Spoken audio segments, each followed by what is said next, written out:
The Bible is powerful because it speaks to you directly. I did not even know it will be life-changing.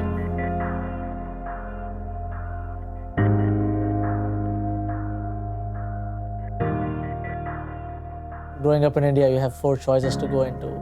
Either become a doctor, a lawyer, an engineer, or an MBA. Your parents basically choose the track for you. They chose the track of medicine. I liked it, and they became a doctor. I met my wife in India while working as an emergency medicine resident. Something was different about her. She was pretty, but on top of that, there was something glowing about her. It's like her soul was full of spirit. So I decided I really like this girl. So I asked her out for a coffee one day, and the first thing she tells me is are you interested in getting married? So I said whoa, I'm not talking about marriage, I just need a coffee. So she said well, if you have no intentions of getting married, then there is no use even going for a coffee out. It took me a year to ask her again out for coffee. Even though we were courting, we never even lived in the same state. It was a long distance relationship for a long time. For Valentine's Day, she comes down to meet me in Nashville. I take her out, we go have lunch, and then we go for shopping, and she takes me to this family Christian store. She had accepted Christ when she was in medical school when I met her, so I get this big portrait of Jesus for her. I'm thinking she's going to buy me something nice what I like, because I'm respecting her by getting her what she likes. So she goes around, comes back with this Zondervan NIV Bible, and she gives it to me. She's like, this is my gift to you. It's just we have talked about this, and I don't believe in the Bible.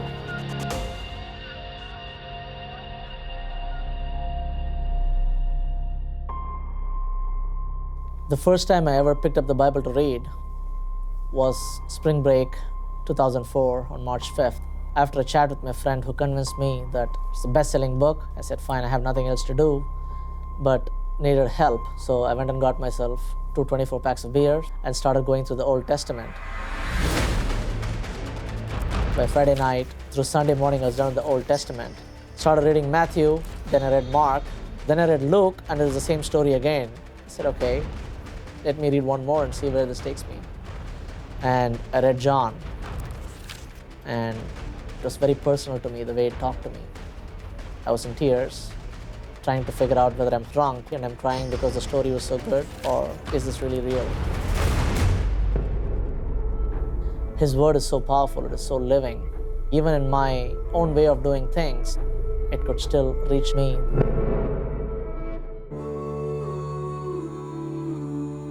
I just lost it at the time, just this is love, never felt anything like it before, and I never want that feeling to go away, and it's never left me since then. Looking back, when my wife Deepa obeyed the Lord and gave me the Bible, she had the courage to do it, and God used that to change my life, and I got baptized. And a lot of people might do the same. When you give them a Bible, it might just be sitting on their shelf, but God has a unique way of touching someone's life, and it may be years before they even actually pick up the Bible and read. When they do, life's going to be changed. I've tasted the Lord and seen He is good, and I want to see people taste Him in their own way. This is the best investment you can ever do in somebody's life you love. So if you love them, you need to share the Word of God with them.